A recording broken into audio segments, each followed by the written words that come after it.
byerekana ubwo uyu mukobwa Matilda atangira kwiyegereza Scott ubwo yamubwiraga ati nukenera inshuti rwose kuba hafi ndari ku bwawe.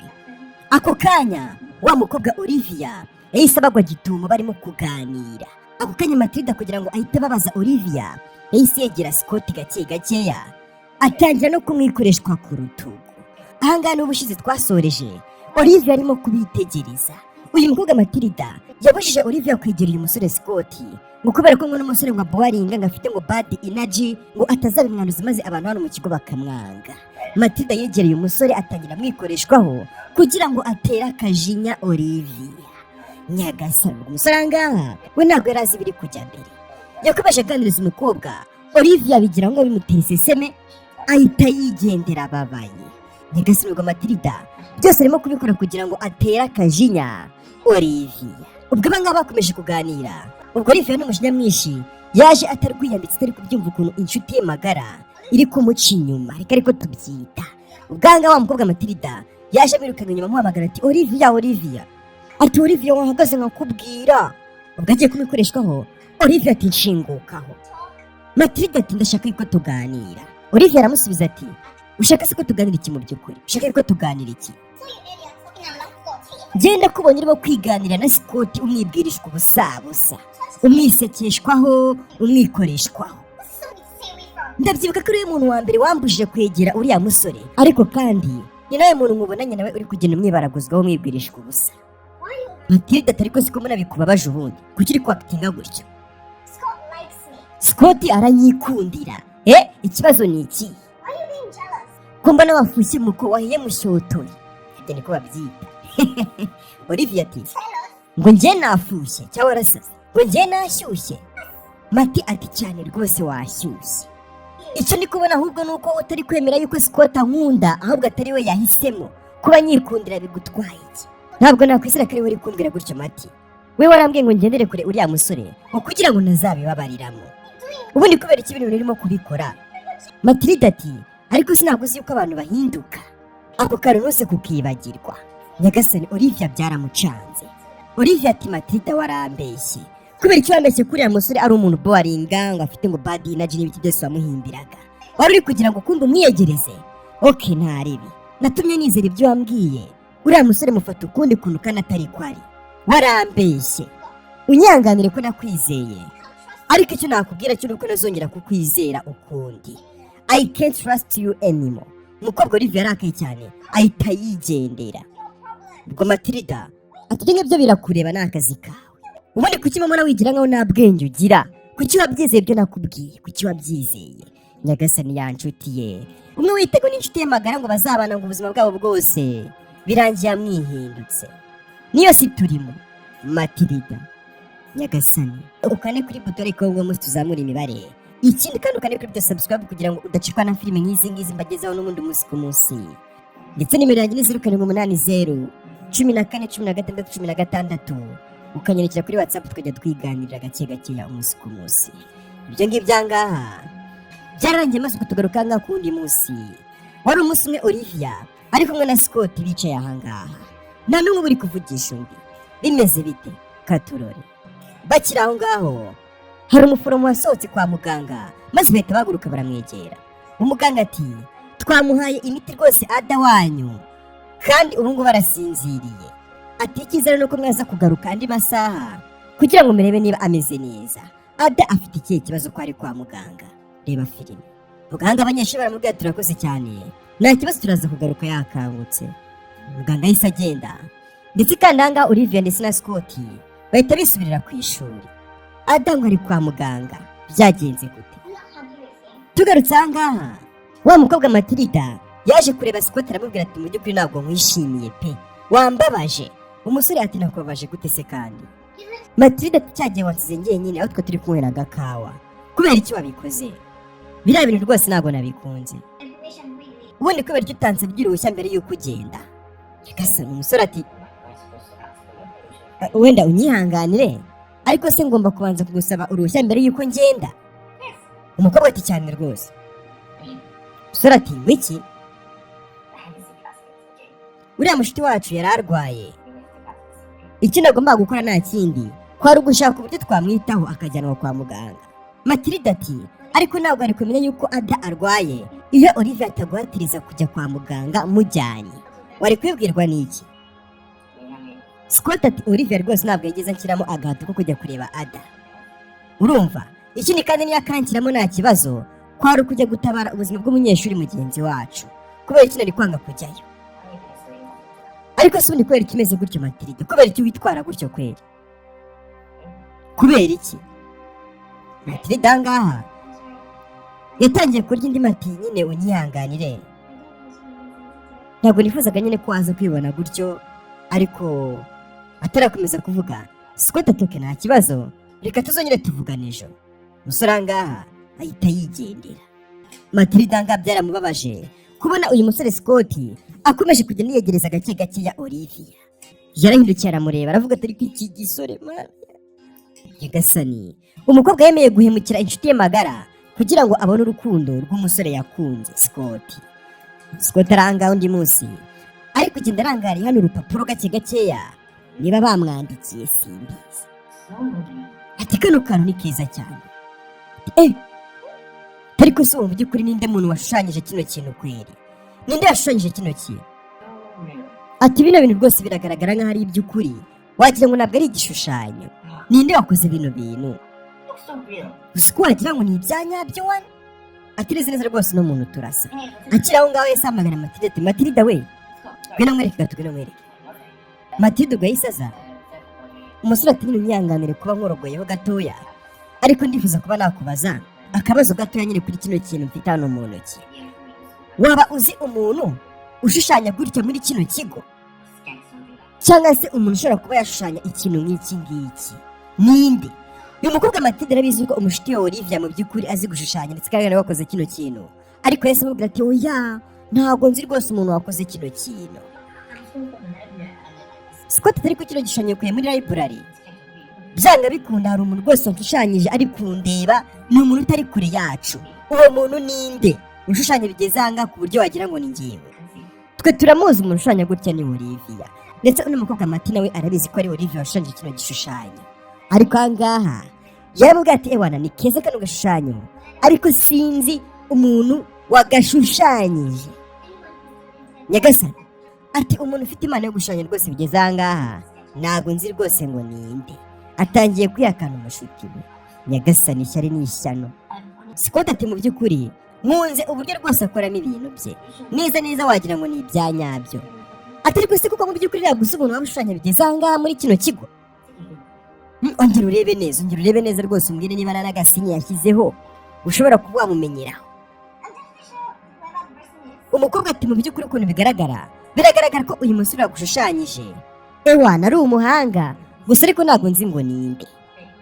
Umusore ati ushatse kuvuga ngo noneho ntabwo ari n'umukobwa, ni umusore washushanyije? Matilda ati cyane rwose ni umusore, byanga bikunda ni umusore, gusa hari umukobwa washushanya gutya arimo gusibanganya ibimenyetso. Umusore anga Scott ati hoya njye natekereza ko umuntu ushushanyije kino gishushanyo ari umukobwa atari umusore, sibyo? Wowe uri kubitekereza wiki? Mati ati rwose simbizi. Scott atoke nta kibazo, ndakomeza nshakishe umuntu ushushanyije kino gishushanyo kubera yuko nagikunze. Matilda ati yego rwose biragaragara mu isura yawe rwose ko wabikunze, nta nubwo uri kurekera guseka. Undi ati ngo iki nyarimo ndaseka se? Umukobwa ati cyane rwose urimo kumwenyura, biragaragara rwose ko wakunze icyo gishushanyo. Undi ati okay nta kibazo, hanyuma rero isubire rwose muri gahunda zawe, genda komeza nshakisha umuntu ushushanyije kino gishushanyo. Umusore ahangaha yakunze rwose uburyo Olivia yamushushanyije, yakomeje yivugisha ngaho umusore, maze akiri aho ngaho hari undi musore witwa Alpha wari urimo kwigendera mu nzira. Ahita amubaza ati Alpha bimeze bite bro? Ese muri kino kigo cyacu waba uzi umuntu ushushanya bigeze ahangaha?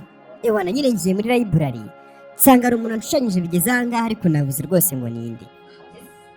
Alpha ati man uno muntu ko azi gushushanya bya hatari. Scott ati cyane rwose wagira ngo ni njyewe, wagira ngo ni njye batureba bagatereka ahangaha kuri runo rupapuro.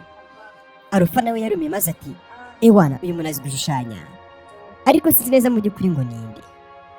Nyagasani ubwo Alpha nawe yayobeye ngo ninde washushanyije kino gishushanyo bigeze ahangaha. Ibyo byararangiye maze kandi tugarutse kuri Olivia yicariye ahangaha wenyine. Inyuma ye haturuka wa mukobwa Matilda yari yikarungu ngo ni inshuti ye. Mujye mureba za nshuti zanyu ziba ziri hafi yanyu muzitwararikeho. Umwanzi wawe ntabwo aturuka kure byanga bikunda, aturuka mu bantu bari hafi yawe baba bakuzi neza.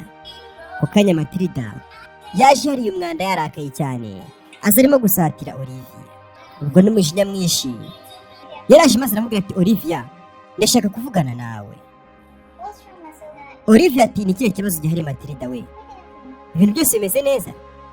Umukobwa ati wikwigira se nk'igicucu imbere yanjye, ntasoni. Ndabizi ibintu urimo kugerageza kuba wakora. Olivia itahaguruka maze ati ibyo urimo kuvuga rwose njye ntabwo nzi ngo biri kuva biri kwerekeza hehe. Urimo kuvuga ibiki? Matilda ati wiki ngo ntabwo bizi. Ndashaka kumenya impamvu urimo gushaka kwangiza umubano wanjye na Scott. Ukoresha buriya bushushanyo bwawe ugenda umushushanya, umutereka aho ariho hose mu bishushanyo byawe. Unshakira iki ku mugabo? Hasani. Umukobwa ati ariko njye mu by'ukuri rwose ntabwo nzi ibintu urimo kugerageza kuba wavuga. Matilda ati ntabyo uzi. Ushaka nyine kwigira nkaho ntabyo uzi koko. Okay, nta kibazo. Sobanurira impamvu Scott yagiye muri library akahasanga igishushanyo wamushushanyije neza neza. Sobanurira impamvu wamushushanyije kuriya ukagishyira muri library ahantu uzi neza yuko araza kukibona. Olivia ngadisi yabitekerejeho ahita ajya muri bage ajya kureba yuko yafite ashushanyije Scott yaba iri mu gikapu cyangwa se yibagiriye muri library. Igasubira yarebye yafite maze arayibura.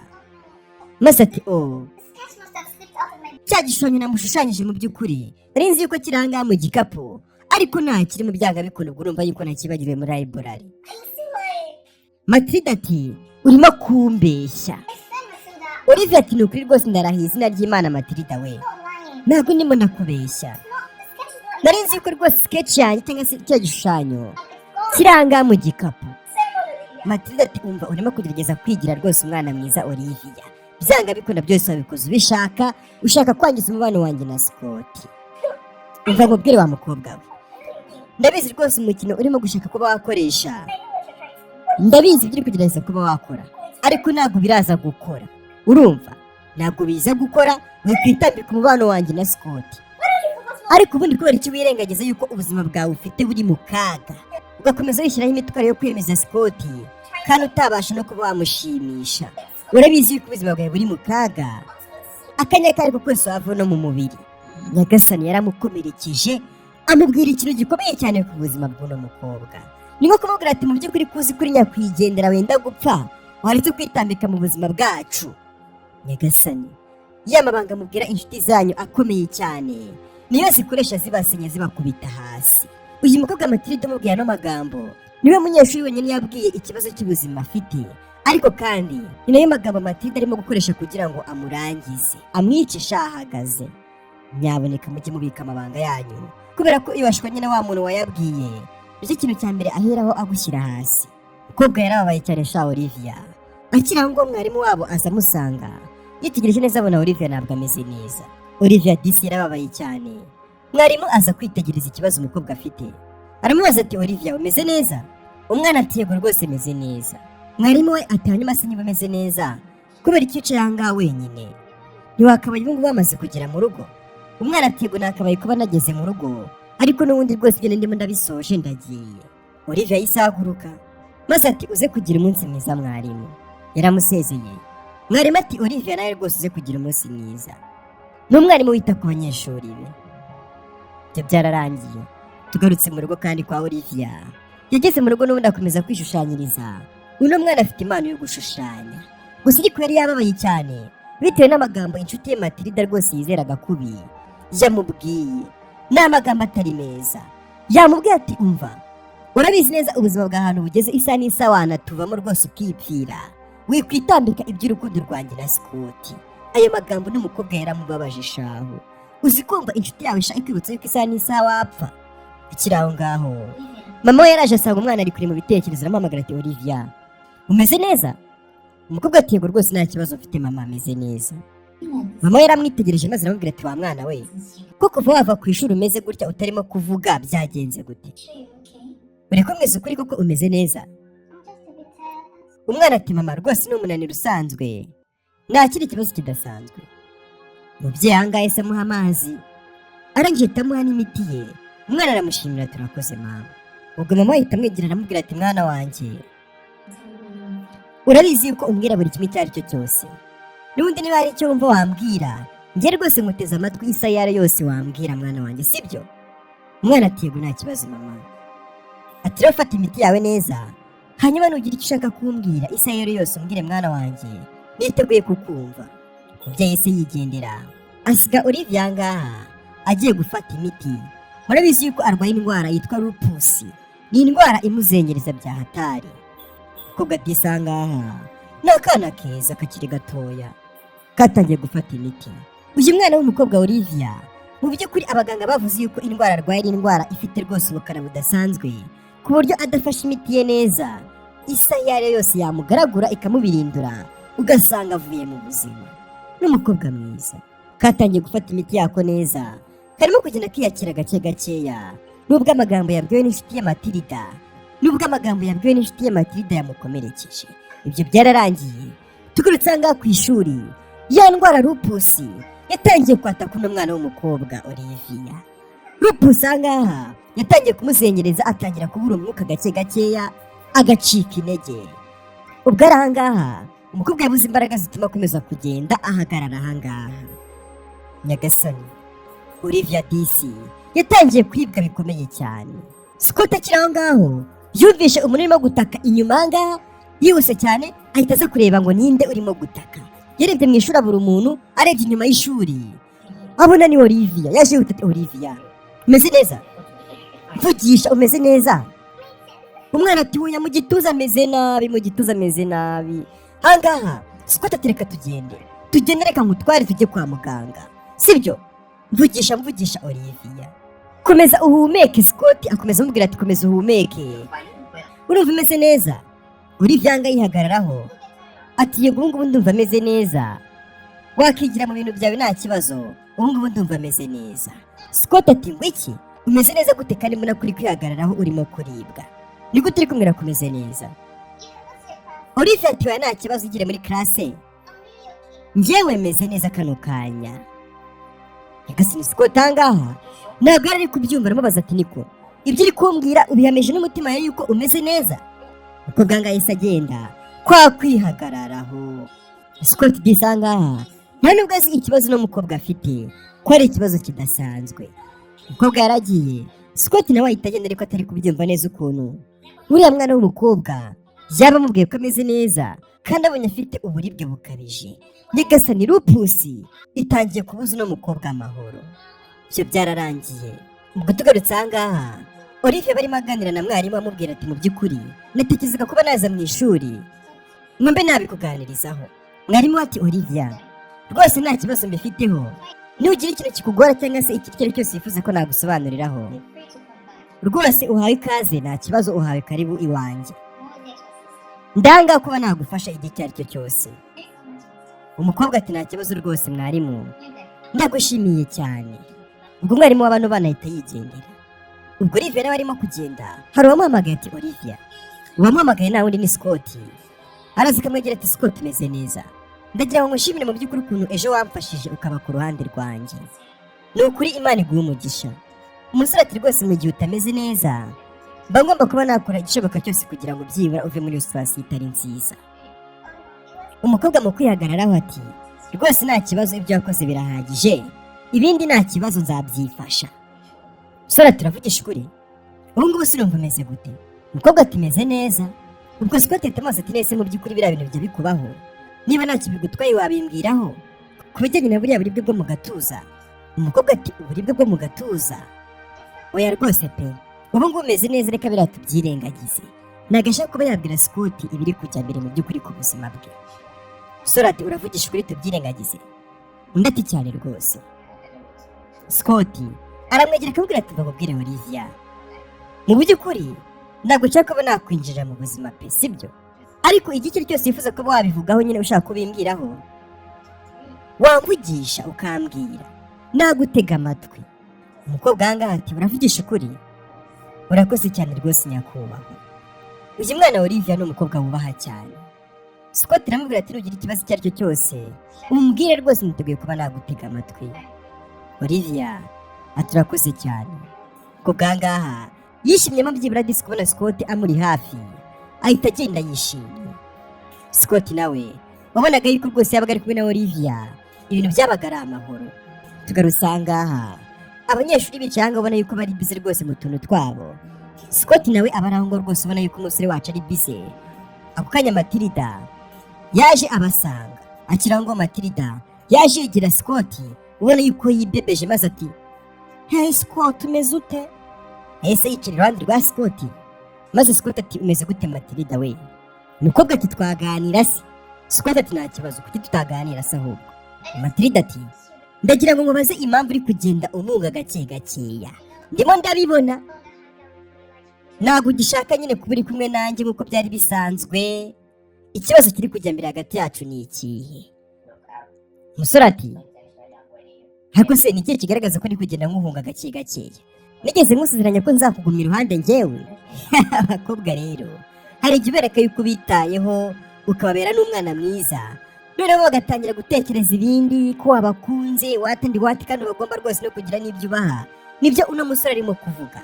Ati njye hari amasezerano dufitanye ko nzakugumira iruhande.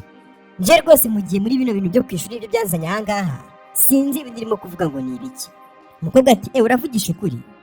Hanyuma se ko usigaye nkubona uganira na Olivia cyane ukuntu we ukamubonera umwanya njye ukawumburira, nsobanura kuri ako kantu. Scott ati nyumva neza Matilda we, sinzi rwose ibingibi ahantu birimo biraturuka. Njye mba arimo niganira na Olivia bisanzwe. Ejo noneho nabonye rwose atameze neza arimo kurira. Ahubwo ndagira ngo nsobanurire mu by'ukuri uriya mwana afite ikihe kibazo. Ko namubonye arimo kurira nyine ubona yuko afite ububabare budasanzwe mu gatuza. Olivia afite ikihe kibazo? Uno mukobwa Matilda muri kino kigo niwe wenyine uzi ikibazo Olivia afite. Yabitekerejeho maze ati uravugisha ukuri? Umusore ati nyine Olivia yarambeshye ubona ko adashaka nyine kumbwira ikibazo mu by'ukuri afite, ariko nshaka umbwire we nk'inshuti ye uriya mwana afite ikihe kibazo mu gatuza ke. Umukobwa ahangaha ati hanyuma se iyo arwaye ni gute yihutira kujya kumwitabarishwa umwereka yuko muri kumwe? Nyagasani uno mukobwa afite ishyari shaho. Umusore ati ariko se ubundi mu by'ukuri kubera iki muri wabitinzeho cyane si inshuti yawe? Byanga bikunda yanakubwiye n'ikibazo afite ahubwo ni ikihe? Uriya mukobwa mu by'ukuri arwaye iki ko nabonaga yifata mu gatuza cyane? Hari ikintu waba ubiziho? Mati ati waya rwose nta kintu mbiziho, nta kintu yigeze abimbwiraho kuri iyo ndwara arwaye. Umusore ati uravugisha ukuri koko nta kintu yabikubwiyeho? Matilda ati yego rwose nta kintu yabimbwiyeho. Ahubwo siko umuntu bitinzeho urakeka nimo ndakubeshya?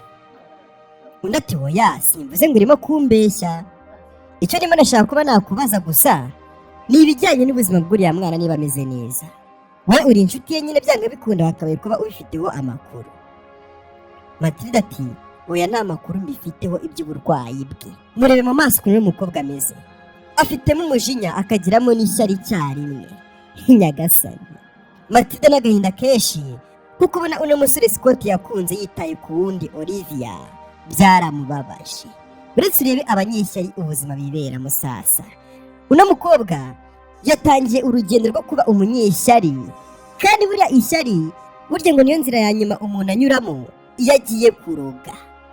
Tugarusanga mu ishuri mwarimu araje ati mwaramutse neza abanyeshuri beza, mbafite itangazo ridasanzwe mugomba kumenya.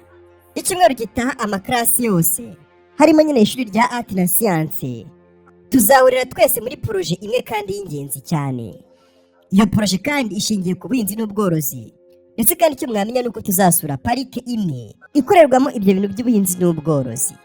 Mwarimu ati mu by'ukuri aya ni amahirwe rwose tubonye yo kuba twake-experiencinga icyitwa nature. Ndifuza ko mwese mwakwitegura ano mahirwe meza mubonye akazabagirira umumaro. Ubwo akivuga gutyo Olivia ahita amanika akaboko maze mwarimu ati yego tubwire Olivia. Olivia bwahita abaza ati none se mwari, aho hantu tuzaba tugiye gutemberera cyangwa se muri ubwo butembere cyangwa se urugendo shuri tuzabonayo inyamaswa nyine ngo tubone nk'intare cyangwa se n'izindi nyamaswa? Abanyeshuri ahangaha baramusetse, ariko mwarimu aramusubiza ati yego rwose tuzazibona.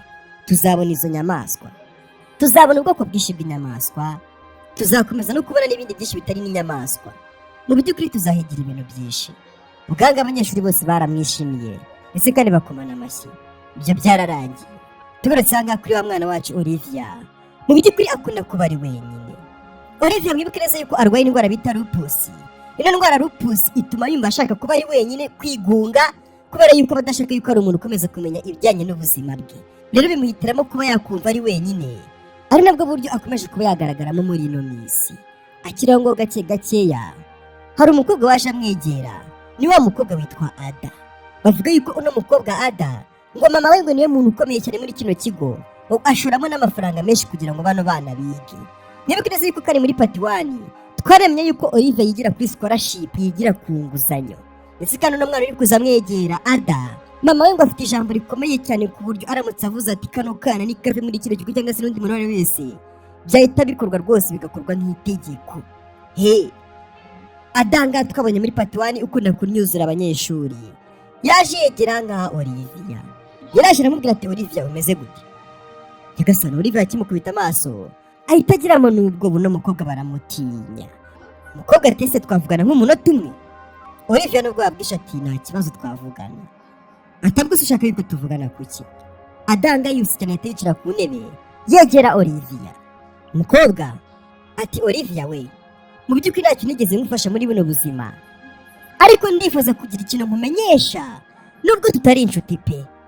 Gusa umenye kino kintu, Matilda ugomba kumwitondera. Yagasani ati uriya mukobwa akomeza kwiyegereza Scott, kandi rwose si ubwa mbere mbabonye, si n'ubwa kabiri nkunze kubabona bari kumwe. Umukobwa Olivia ati icyo wamenye cyo rwose wa mukobwa we nuko hagati yanjye na Matilda ibintu byose bimeze neza, kandi urakoze cyane kuba ugiye kumenyesha, ubwo aruje kuba wadushwanisha, ariko rwose menya yuko nta kibazo mfitanye nande na Matilda. Ada ati okay, niba ari kubishaka cyangwa se ari gushaka kubifata nta kibazo, njye nakuburiraga. Arongera akabwira Olivia ati mu by'ukuri mu gihe gitambutse nabonye umwanya wo gutekereza ku bintu byinshi. Mu byo natekerejeho rero hari n'ibyo naje kuvumbura. Olivia ahita amureba aramubaza ati mu byo wavumbuye se kandi harimo n'ibihe bindi? Kandi Ada we wavumbuye iki? Uyu mukobwa Ada ati aramubwira ati mu gihe gitambutse ntabwo nakwitwayeho neza, nakabaye kuba narakubereye umwana mwiza. Mu by'ukuri wanyeretse rwose umutima mwiza, unyereka rwose inzira nziza, watumye kano kanya ndimo ndabona isi rwose mu buryo butandukanye n'uko nayibonaga mu gihe gitambutse. Warampinduye, nubwo rwose ntari nkwiriye kubona ibyiza, ariko narahindutse ku bwawe.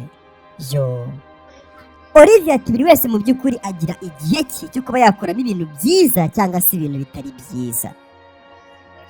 Gusa ikintu cy'ingenzi ugomba kumenya wa mukobwa we Ada, nuko muri icyo gihe ubonye uba ugomba kwiga ndetse kandi ugakurira muri ibyo bihe. Ada ati yego rwose ndabizi, niyo mpamvu nanjye mu gihe nafashe ndimo ndiga rwose ku byo nakoze mu gihe cyatambutse, nifuza kuba nakubwira nyine ibyo nakuyemo ngo ni ibiki. Mu by'ukuri nibutse inama wajyaga ungira n'uburyo rwose wanyitwayeho, byanyeretse indi shusho rwose y'ukuntu ngomba kwitwara. Watumye rwose mbaho ubuzima nakabaye kuba narabayeho mu gihe cyatambutse. Warampumuye mu by'ukuri ubu ngubu ndabona ku bwawe. Mu gihe gitambutse najyaga nicara nkarira ubwo nibukaga ibintu njye na Sara na Linda twajyaga dukora. Muri kano kanya Linda na Sara ntabwo bakiri muri kino kigo, barabirukanye kubera ko bagerageje kuba ku ruhande rwanjye. Bivuze ngo uno mukobwa nawe yakabaye kuba yarirukanwe, ariko kubera yuko mama we rwose ari umuntu ukomeye ufite n'amafaranga muri kino kigo, we ntabwo bamwirukanye ahubwo bamwishinze, nibo birukanye. Bajya baca umugani mu Kinyarwanda ngo wishinga iki n'iki y'undi ngo iyawe ikarangara. Uno mukobwa ati rwose ndishimye ko byibura inama naguhaye hari ikintu zatanze, ndishimye byibura ko byaguhinduye. Gusa ariko natekereje ko Scott yakubaye iruhande nyine akakugumaho, nubwo izo nshuti zawe bazirukanye. Scott se mwari inshuti? Umukobwa ngaha ameze nk'uri gutata kugira ngo amenye mu by'ukuri we na Scott bimeze bite.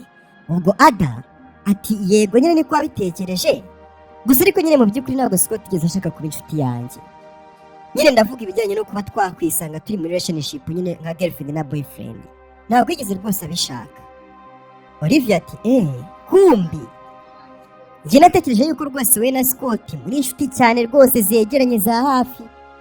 Ada ati rwose narabigerageje nanjye, nagerageje rwose ko naba girlfriend wa Scott, ariko nyine yakomezaga ama inzitwazo zigiye zitandukanye ngo ntago byakunda, ntago twasohokana. Olivia amwenyuramo gake gakeya nk'umuntu nawe akunda. Nakeneye yuko rwose nawe yasariye Scott. Hano natangiye kumwenyura aha Ada ntago bari kumwe, ntago bakundana. Ubwo ahangahe se avuga ati njye rwose niko nabitekerezaga, nyine numvaga hari ukuntu nyine ngo muhuje, nyine mujya muhuza urugwiro. Ada atoya rwose ntago ariko bimeze, gusa nyine uriya musore ni umwana mwiza, ariko nyine njye rwose narambiwe gukomeza muhatiriza kuba yaba inshuti yanjye, njye narabirambiwe. Ahubwo urabizi Olivia, urakoze rwose kuri byinshi wankoreye, sibyo? Nibyo ngibyo nashaka kuba nakubwira. Olivia turakoze cyane tu, ahubwo se reka nkutumire njye n'inshuti zanjye, hari imikino dufite kuzakina muri kiriya cyumweru kigiye kuza, ko nabyishimira nawe uramutse twiyunzeho, buriya ntiwaboneka. Umukobwa ati cyane rwose naboneka, nzaba mpari rwose ku bwawe, kandi urakoze kuntumira. Ibyo ngibyo byarabaye, byibura uno mukobwa Ada ndetse na Olivia tayari bahise bibera inshuti. Ngo umuntu arakwanga, hanyuma Imana yo mu ijuru ikahita ikohereza undi mumarayika murinzi wo kuza kugukavaringa.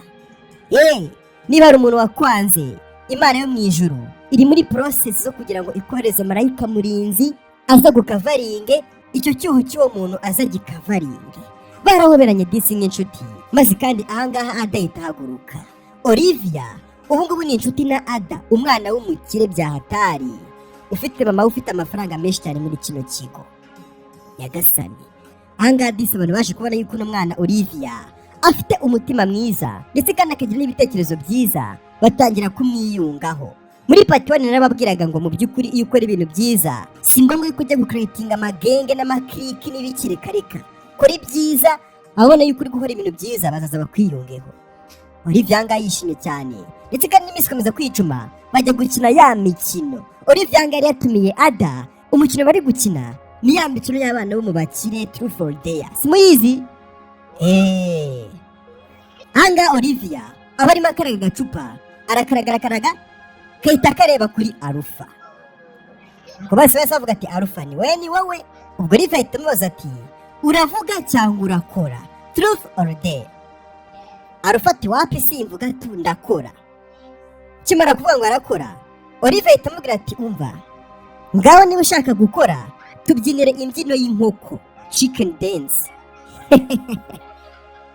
Muganga Alpha nta kindi kintu yakoze, n'umusore bamwita Alpha we yanze kuvuga, ahitamo gukora. Baramubwira ati okay, niba ushaka gukora genda utubyinira akadense k'inkoko. Alpha araje arikunkumura ariko sinakubwira byamaye nka data, yatangiye no gukokoza. Iyi mikino y'abana bo mu bakire ahangaha, uri umwana wize buzinganjwiri ntago waba uzi no mukino Truth or Dare.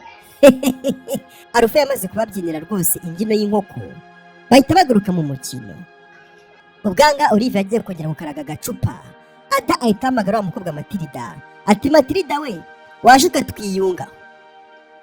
Olivia aramubwira ati mwihorere uriya, twikinira ibyacu, nawe dushaka kuba twateza kutwiyungaho.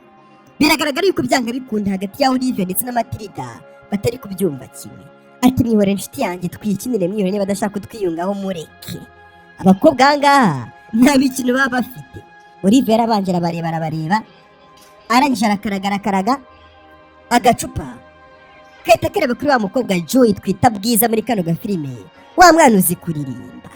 Agacupa kamurebyeho, maze bahita bamubaza ati niko uravuga cyangwa urakora? Umukobwa ati oya ntabwo ndavuga, sha mutambaza amanjwe. Muri Truth or Dare bakubaza amanjwe yose n'aya hehe. Ati ntabwo ndavuga ndakora. Olivia aramubwira ati noneho niba ushaka gukora genda utubyinire nk'inkende iminota 2. Abantu bose bahita bakomera, batangiye gukoma amashyi. Ati tubyinire nk'inkende, sha tubyinire nk'inkende. Ubwo kagakobwa kazi kuririmba twebwe twise bwiza katangiye gukina nk'inkende gakeya, gatangira kubyina nk'inkende. Abandi banyeshuri disi barishima, ni imikino y'abana bo mu bakire nakubwiye ngo warize ubuzinganjwiri ntago waba uzi no mukino witwa Truth or Dare katangiye kubyina nk'inkende reka sinakubwira monkey dance bakira aho ngaho wa musore Scott nawe yaje kubiyungaho yaraje ati basore ko mutambwiye ko mufite umukino mwiza nk'uyu nguyu ngo nze mbiyungeho ahubwo se mwama karibu abandi banyeshuri ati nta kibazo rwose bw'ino twiyungeho wa mukobwa Matilda abonye Scott aje kubiyungaho nawe yahise ahaguruka aza begera kubera yuko abonye ko Scott nawe aje kubiyungaho. Matilda nyagasani ubwangaha adabonye Matilda aje ahita avuga ati umva nkubwire Matilda we ntabwo tugushaka ahangaha. Nyagasani Olivia ati oya Ada mwihorere rwose nta kibazo niba ashaka ko twiyungaho mwihorere nawe aze dukine. Ubwo Matilda ahangaha nawe impamvu yonyine itumye aza kubiyungaho nuko abonye ko Scott yabijemo. Ubwangaha Matilda w'umunyeshyari yaraje yiyunga ku bandi banyeshuri. Ishyari burya ni ishyano. Ubwangaha umukobwa Olivia yarongeye afata agacupa ahita yongera aragakaraga. Mu kugakaraga agacupa kihuse cyane kahise kareba kuri Scott. Nyagasani abanyeshuri bose bahise bareba Scott maze bati niwe utahiwe. Nyagasani reba uyu nguyu ukuntu yiteye kanta dore wo kacwa isitire bayita ngo ikira dore iriya kanta. Ubwangaha Olivia aramubaza ati niko Scott uravuga cyangwa urakora? Scott arahitamo iki? Truth or Dare ni kimera uhitamo ko bakubaza ibibazo byose bashaka cyangwa se ugakora icyo bashaka. Scott ati yashangiye ntabwo ndakora biranze muri gukorera abagenzi banjye njyewe ndavuga ndababwiza ukuri. Abanyeshuri bose cyane bose bavuga ati aha reka twumvire Scott n'ibiki bagiye kumubaza. Ada niwe muntu wa mbere afashe ifiri ya mbere kugira ngo abaze uyu musore Scott. Yarabanje araniruhutsa aranikwedura kugira ngo amubaze ikintu gikakaye cyane kiri ku mutima we. Umva ikibazo agiye kubaza Scott. Aramubaza ati niko Scott muri kino kigo hari umunyeshuri w'umukobwa waba warakurashingiye cyangwa warasariye gusara cyangwa se nyine ukunda? Abanyeshuri bose bahita batega amatwi kino kibazo rwose amubajije bari bagifite ku mutima kubera ko uno musore baramukunda. Abandi bakobwa bati reka twumve Scott ikintu agiye gusubiza. Bateze amatwi Scott abitekerezaho arufana batereka numve shakuntu abakobwa bagiye kumenya ukuri ko. Scott ati urabajije uti muri kino kigo hari umukobwa naba nkunda cyangwa narakurashingiye? Ati igisubizo ni yego muri kino kigo hari umukobwa nakurashingiye nasariye. Abandi bakobwa bati kumbi muri kino kigo hari umukobwa wasariye? Hano Matilda umutima wamubanye mwinshi uramusimbuka kabwiza katisha byakabaye byiza turamutse tumenye ngo uwo mukobwa ninde wasariye kuko ni umunyamugisha. Abandi batari kwa mugani uwo mukobwa ninde Scott yasariye. Olivia nawe reba ukuntu yarebye Scott yose cyane. Umukobwa yarongeye afata agacupa arakaraga agacupa kahita kagwa ku wundi maze kandi ubwo bakomeza bikinira umukino wabo. Ubwo tugaretse ahangaha muri rwa rugendo shuri bagiye muri rwa rugendo shuri rwabo ubwo abanyeshuri bari bishimye bagenda birebera ibidukikije ariko kandi Scott aba ari kumwe n'andi na Olivia bafatanye agatoki ku kandi. Urabibona ariko kupure yacanga yabaye kupure. Matilda aba arimo kureba ikijisho Scott areba ahangaha na Olivia amubwira ati wabonye ukuntu uri kufatira umukunzi ibyo wishakiye? Nyagasani ubwo bageze ahangaha mwarimu akomeza agenda baganiriza gake gakeya abanyeshuri bishimye. Scott na Olivia rwose ubona ko ari sawa cyane ariko Matilda hari ukuntu afitemo akantu k'amashyari. Abandi banyeshuri barishimye ariko Matilda ku isura ntabwo yishimye. Ubwo mwarimu akomeza ababwira ati rero tugiye gukina imikino twishima ahangaha rwose ibintu bigiye kuba munange. Abanyeshuri bagakoma amashyi gake gakeya. Mwarimu arababwira ati tugiye gukina imikino ya hato na hato dufate n'amafoto ndetse kandi rwose twenjoyinge rwose umwuka mwiza uri muri no pariki ya Nyandungu. Kamureshe Nyandungu paka. Abana ahangaha barishimye bahita bikoramo utugenge bikoramo utugurupe ndetse kandi ahangaha Scott ahita afata Olivia ati urajya hehe garuka dukora akagurupe kacu. Scott na Olivia nabo bakora akagurupe kabo. Matilda ahangaha arababona arabitegereza dore ukuntu Matilda arimo kubareba. Nyagasani ubwo Scott yegereye Olivier aramubwira ati ndifuza yuko uyu munsi naba ndi kumwe nawe tugakinana imikino turi kumwe, urabitekerezaho iki? Olivier Disi ubona yuko abyishimiye cyane ati nta kintu bitwaye. Bwangaha batangiye kwitegereza ibyiza biri muri ino parike gake gakeya, abana bajya ku mikino, reka sinakubwira agiye ngi bagita imyicunde bone ibiki. Ari nako kandi bafata n'amafoto, ubona yuko rwose ubuzima ari sawa. Abasore kandi n'abangaha baba barimo bikinira imikino yindi y'abasore, abakobwa nabo bari ku byicundo n'ibyicunde bohajya gake gakeya. Ubuzima bwakomeje kugenda neza, abanyeshuri bariga ku kigo cyiza, bafite amafaranga basi baba barashoye. Baba bagomba kubereka ibyiza nyaburanga bigize igihugu cyabo. Arufanga nawe aba ari kugenda akina imikino ya hato na hato. Ibyo byararangiye maze tugaruka kuri wa mukobwa wacu Olivia. Olivia ari ahangaha yatangiye kuribwa, ya ndwara rupusi yatangiye kumuzengereza nanone. Nyagasani, Olivia mu buribwe bwinshi cyane yari arimo gutaka, arimo kuribwa cyane. Akiri aho ngo wa musore Scott yaraje aramwegera amubwira ati Olivia, meze neza? Meze neza. Umusore Disi ati yamufungura agacupa k'amazi maze aramuhereza. Olivia atangira kunywa amazi. Scott ati hangane, urumva umeze gute kano kanya? Umukobwa ati meze neza. Scott ati hoya uri kumbeshya, ntabwo umeze neza, mbwiza ukuri. Umukobwa ati nyine numva nifuza kuba naruhuka rwose akanya gatoya, amazi aramfashije ariko nkeneye no kuruhuka. Akiri aho ngaho yarongera araribwa, akomeza kuribwa cyane. Nyagasani, uno mwana ubundi yihagararaho Olivia, ariko ibyo ageze atangira gutaka no mu bantu biba byakomeye cyane. Bakiri aho ngaho na mwarimu we yayisaza maze ati Olivia, umeze neza? Scott ati mu by'ukuri ntabwo ameze neza, ndatekereza akeneye kuba yajya mu rugo agataha. Ubwo umwarimu ahangaha nta kindi yakoze, yahise ahamagara abandi banyeshuri. Scott kandi akomeza kuba iruhande rwa Olivia aramubwira ati hangane. Ubwo abanyeshuri bamaze kuhagera, mwarimu ahita ababwira ati rero ino trip twajemo tugiye kuyisoreza ahangaha, dukeneye kujyana uno mwana Olivia kwa muganga. Olivia ntabwo ameze neza, mwese nimwihute mujye mu modoka y'ikigo maze tugende. Abanyeshuri bihuse cyane bahise bahagarika trip bari bajemo kugira ngo Olivia ahabwe ubutabazi bw'ibanze. Uyu mwana Olivia Disi bamutwaye bamurandase, ubona yuko nta n'imbaraga afite. Gusa ariko Matilda n'abanyeshuri basigaye bagendana batangiye kumunnyega. Doreba Matilda ibintu yibereyemo, dodo bari kugira bamunnyega ati reba ukuntu bagatwaye bakarandase gutya ngo kwa kundi Yesu bari bamutwaye. Dodo Nyagasani, Matilda ntabwo ari inshuti nziza, ari kugenda anyega undi mwana kandi rwose ngo yari inshuti ye magara. Ubwo ibyo byararangiye maze kari gutugaruka mu rugo kwa mama wa Olivia, we aba yibereye mu rugo ntabwo abazi ibiri kujya mbere. Ubwo ahanga arimo kwirira rwose utuntu tw'imbuto, yagiye kubona Olivia atashye ameze gutya. Nyagasani, reba ya ndwara rupusi ukuntu yagize uno mwana. Mama akimukubita amaso yose agiramo n'ubwoba ati Yesu Kirisito, Olivia umeze gute? Umwana ati mama reba ukuntu ndimo ndagaragara, birimo birambabaza. Mama we yaramwitegereje agiramo n'ubwoba. Umwana we rupusi ikomeje kugenda imuzahaza. Ino rupusi hari ukuntu yangiza ubudahangarwa bw'ibice bimwe na bimwe by'umubiri, urabona yuko byatangiye no kugira ku ruhu. Ati mwana wanjye reka nkujyane kwa muganga rwose kubera yuko ndabona yuko ibintu bitameze neza. Mama yihuse cyane ati reka nzane imfunguzo z'imodoka ubundi mujyane kwa muganga.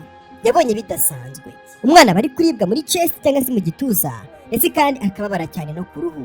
Urabona yuko uruhu rwatangiye guhinduka umutuku. Ino ndwara rupusi ica intege ubudahangarwa bw'umubiri cyangwa se ibice bimwe na bimwe by'umubiri. Urabona yuko n'uruhu rw'uno mwana rwatangiye guhinduka umutuku. Nyagasani, mama nta kindi kintu yakoze yihuse cyane, yahise ifata imfunguzo z'imodoka ahita abwira ati shyira igikapu cy'ishuri hariya uze tugende. Yahise amufata. Umwana ahangaha bamujyanye kwa muganga. Ino ndwara rupusi ikomeje kuba rupusi.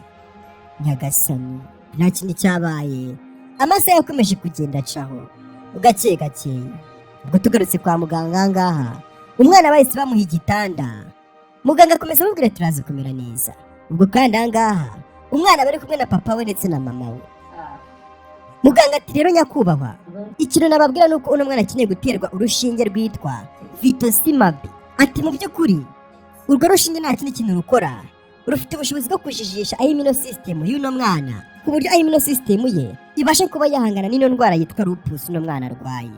ati gusa ariko ikibazo mwa babyeyi mwe nuko urwo rushinge ruhenze cyane. Babyeyi anga bahita bagiramo ubwoba. Olive ahita abaza muganga ati ariko se muganga, byibura urwo rushinge rwatuma niyumva ameze neza? Muganga ati cyane rwose Olivia, humura rwose urwo rushinge niturugutera uraza kwiyumva ameze neza. Papa w'uno mwana ati muganga, kubera iki urwo rushinge ruhenze cyane? Ubundi se kuki murwita gutyo? Muganga ati yego rwose turwita Utoximab. Niba ndi kwivuga neza rwose munyihanganira ukuntu bino bintu babivugitse ukuboro, ariko ikiza nuko muri kugira musobanukirwe byibura ngo bimeze bite. Muganga ati mu by'ukuri urwo rushinge rero ikintu rukora, iyo rugeze mu mubiri w'umuntu rugenda rufite target kuri amino cells, ku macells y'umubiri w'uno mwana. Ayo macells kandi niyo atera inflammation muri system y'umubiri wacu. Icyo mwamenya nuko rero urwo rushinge ruhenze cyane bitewe n'akazi rukora mu mubiri w'umuntu.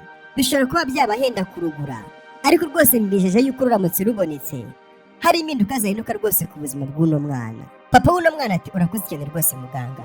Ubwo dogiteri anga arababwira ati rero ngiye kuba ngiye, nimuza kugira ubufasha bwo aribwo bwose umuforomo araza kuba ari hafi, hanyuma njye ninza gukinirwa muraza kumbwira, ngiye kuba ndi mu biro byanjye. Ubwo mama w'uno mwana ati ariko muganga buretse gato mbere yuko ugenda ndagira ngo byibura uno mwana urebe ikintu wamufasha byibura kugira ngo ububabare afite bubashe kuba bwagabanuka. Muganga aramubwira ati ntabwo bikomeye cyane, nibiza kurenga ahangaha nta kibazo muze kumbwira, ngiye kuba ndi mu biro. Yagasubirwa muganga yaragiye, ndetse kandi ibyo ngibyo nabyo birarangira. Asize ababwira ati mu by'ukuri hari urushinge uno mwana akeneye kuba yaterwa, urushinge rufite ubushobozi bwo kugenda rukaba rwahangana n'iyo ndwara bita lupus, rukaba rwakongerera immune system y'uno mwana igahangana n'iyo ndwara yitwa lupus. Ati ariko mwa babyeyi mwe rwose urwo rushinge rurahenze cyane. Nyagasani biragenda gute? Katurore. Ubwo tugarutse ahangaha ku ishuri, abanyeshuri bakomeje kwiga nk'ibisanzwe nkaho nta cyabaye.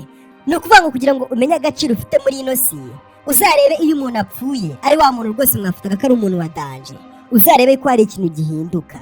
Niyo upfuye byonyine abandi rwose ubuzima bukomeza kugenda nk'uko byari bisanzwe. Abakuru ubukwe barakomeza bakabukora, abanywa amayoga barakomeza bakinywera, abirira amakoko barakomeza bakayarya. Ni ukuvuga ngo iyo wapfuye wavuye mu buzima ahangaha ku isi, umuntu wenyine ubabara ni umubyeyi wawe cyangwa se n'abandi bantu bari hafi yawe, nabo kandi ntabwo babara rwose igihe kirekire. Iminsi kugenda ishira bagenda bakwibagirwa. Impamvu mvuze ibyo ngibyo ni uko Olivia nubwo arwaye rwose muri kino kigo, ubuzima bwakomeje nk'ibisanzwe. Abandi banyeshuri barimo bariyigira, urabona ko wagira ngo nta n'icyabaye. Ni uko nk'uko ubuzima bumeze. Ari nayo mpamvu babwira ni nyaboneka mujye mukora ibyiza, ku buryo niyo wakwitahira ibikorwa wakoze ibyo bizasigara byivugira, bagasigara bavuga ati byibura yakoze ikintu cyiza iki n'iki na kiriya. Mujye mukora ibyiza, muharanire ibyiza, kubera ko turi mu isi kugira ngo tucreating memories byanga bikunda nziza. Nimbi ariko nimbi ziba zikenewe kugira ngo nyine tuzagira abantu tujye dufatiraho urugero bakoze ibintu bitari byiza n'abahitirere. Bwangaha Scott yaje ku ishuri azirimo kwitegereza byibura ngo arebe yuko abona wa mukobwa wa Olivia. Scott yaraje yitegereza ukuntu abandi banyeshuri nta kibazo bafite, ubuzima rwose bwakomeje nk'ibisanzwe, ariko mu banyeshuri arimo kubona ntago arimo kubonamo Olivia. Yaraje aritegereza mu banyeshuri bose bari ahangaha mu kigo aburamo Olivia. Nyagasani ati nese Olivia ko nari kumubona byamugendekeye gute? Ati nese ntabwo uno munsi yaje ku ishuri? Ntago aba arimo kubyumva. Ubwo umusore ahangaha yabuze amahoro kubona atari kubona Olivia mu kigo. Abandi urabona ko nta kibazo bafite, ubuzima buri kugenda neza, ndetse kandi urabona yuko nta cyahindutse. Ubwo nta kindi Scott yakoze, yihuse cyane yahise ahura na Matilda, maze ati Matilda wiburetse gatoya, nshaka kukuvugisha. Matilda ugahita ahagarara ati umeze neza se? Matilda ubona ko yishimiye kuvugana na Scott ati yego meze neza, arumva byishimiye. Ati hanyuma se umeze gute? Umusore ati mu by'ukuri njye ntabwo meze neza, simeze neza, ndahangayitse cyane. Nje ku ishuri ndajya mu banyeshuri baje mbona Olivia ntabwo arimo. Wamenya ahantu Olivia yaba ari? Kandi ngo ni inshuti ye. Matilda ati hoya ntabwo nzi ahantu ari. Ubundi se kubera icyo uhangayitse? Ndabizi neza ko Olivia ameze neza. Umusore ati ngo iki? Uri kumbaza impamvu mpangayitse kandi ataje ku ishuri? Olivia ari kumara iminsi ataza ku ishuri, ndabizi ko kandi uri inshuti ye. Waba warigeze umuhamagara ngo mumaze ukuntu ameze? Umukobwa ati oya sinamuhamagaye. Umusore Scott ahita babara ati ngo iki? Uravuze ngo ntabwo wigeze uhamagara inshuti yawe? Wibaza ukuntu imeze? Umusore ati umva nta kibazo, none utaramuhamagaye imba nimero ye ngiye mwihamagarire menye ukuntu ameze. Ni gute umwana atari kuza ku ishuri tukabifata nk'aho ari ibintu bisanzwe? Matilda ati ntabwo mfite nimero ye. Aterega Scott, reka tureke kujya dukomeza tuvuga ku bya Olivia mu gihe cyose turi kumwe njye nawe. Kuki ukomeza umbwira ibya Olivia? Ntabwo twavugana n'ibyacu. Olivia byanga bikunda ameze neza. Umusore ati nyumva neza wa mukobwa we. Umuntu wenyine ushobora kuba yamenya amakuru ya Olivia nta wundi ni wowe, kubera yuko muri inshuti. Nayo ni inshuti agira wa mukobwa agira inshuti nkeya. Ni gute umbwira yuko utazi amakuru ye, utazi ukuntu ameze? Umukobwa ati hanyuma se nyine niba ntazi ukuntu ameze, hanyuma se ugiye kubindenganyiriza kubera ko nazi ukuntu ameze? Kuba siba njye hari uruhare mba nabigizemo? Nyagasani. Umusore ati ntabwo mvuze ko urimo ndakubureminga, ariko kandi atarakomeza kuvuga Matilda ahita yikubita aragenda ngo ni inshuti ye magarada. Scott byaramurenze. Nyagasani ugakira aho ngaho hari undi muntu wahise amuhamagara aramubwira ati Scott we umva nkubwire, ni ka kana ka Bwiza kamwe karirimba neza. Bwiza aramubwira ati numvishe rwose ibyo wavuganaga na Matilda. Njye mfite nimero za Olivia ariko telefone yanjye nayisize mu ishuri. Scott yatabaza Bwiza ati wagerageje se kuba wahamagara byibura uriya mwana ngo wumve ukuntu yaba ameze? Bwiza ati yego rwose nagerageje kuba namuhamagara, gusa ariko telefone ye rwose yari off ifunze, ntabwo twabashije kuvugana. Nagerageje kuba namuhamagara numva telefone ye irafunze, mpita mvugana ibyanga bikunda. Ibyiza nuko naza kujya kumureba iwabo nkamenya ukuntu ameze. Akimara kuvuga gutyo umusore ati uretse gatoya, uza ahantu aba se? Bwiza ati yego rwose nzi ahantu Olivia aba. Scott ati aba hehe? Bwiza ahita amurangira ahantu aba, maze atoke none reka mpite nkwa nimero yanjye uza kunyandikira ume nimero ye kugira ngo byibura nzi gushaka ukuntu namuvugisha. Tugarutse mu rugo kuri Olivia we iyo yibereye mu rugo aho arwariye ubuzima bwe aba arimo yishushanyiriza. Nakene ko uno mwana afite rwose impano yo gushushanya. Kisi bwangaha aba arimo agenda ashushanya agafoto afite ke muri telefoni ndetse na Scott agashushanya rwose ubona yuko ibintu arimo kubikora nk'ibyanyabyo. Afite impano yo gushushanya. Dore turadutokisha akana gafite udutoki twiza disi, apana babandi baba bafite ibitoki wagira ngo ni ibitangawizi cyangwa se imyumbati yashoreye mu butaka. Nabo bazanyica pe. Olivia komeza ashushanya anga ifoto ye n'umukunzi. Ntabwo bari babwirana yuko bakundana, ariko mu by'ukuri hagati yabo urukundo iyo ubitegereje urarubona. Umukobwa ahangaha Lupus ikomeje kumumerera nabi, urabona yuko uruhu rwose rukomeje kwangirika. Nyagasani ibyo ngibyo byararangiye, maze kandi ngo nyuma y'ibyumweru bingahe uko iminsi ikomeza kugenda yicuma, uyu mukobwa Matilda akomeza kugira umutima mubi. Matilda hangano naba afite umushida mwinshi. Ewana ishyari ni ishyano, burya ngo iyo wagize ishyari uba uri hafi no kuba waruga. Wa musore Scott atamamagara ati Matilda we hagarara. Ati nyumva neza nkubwire Matilda we. Scott noneho yarakaye nawe agiye kumushwishwiburiza bya bindi umunyarwanda yita kumukurira kakiniki ku kiniki. Mukobwa ati ufite icyo kibazo Scott we. Scott yarakaye cyane ati wari ubizi byose iby'indwara Olivia yari arwaye ariko nta na kimwe wigeze uvuga, urumva? Warambeshye ngo nta kintu biziho. Mukobwa ahangaha yumvishe bamuvumuye maze ati atarakomeza kuvuga ahangaha ngo abeshye, umusore amuca mu ijambo turavuga uvuga iki? Funga umunwa wawe narakubonye wamubeshyiwe. Nari nzi yuko rwose uri inshuti y'uriya mukobwa Olivia, nari nzi yuko umwitayeho, ariko mu by'ukuri narishukaga. Ubundi ufite ikihe kibazo mu by'ukuri Matilda? Utekereza neza. Matilda yabuze icyo avuga, ati unyihanganire nyine atarakomeza kuvuga. Scott ati wihanganire iki? We warambeshye, wanga kumbwira yuko uriya mukobwa arwaye indwara bita Lupus. Kuki utabimbwiye? Kandi mwari inshuti, niwe muntu wenyine yabibwiye. Base byibura ubu nibwo wumva umeze neza. Urumva wiyumva neza? Ubundi wumva ko uri umuntu umeze gute? Ntabwo uri mwiza rwose Matilda we, ntabwo uri mwiza. Uzi kubwirwa n'amagambo nk'aya ngaya n'umuntu ukunda se? Ayaya Matilda ngaha agahinda karamwishe, na cyane ko abwiwe amagambo akomeye n'umuntu akunda. Ibyo yakoze byose yagira ngo byibura aharanire urukundo rwe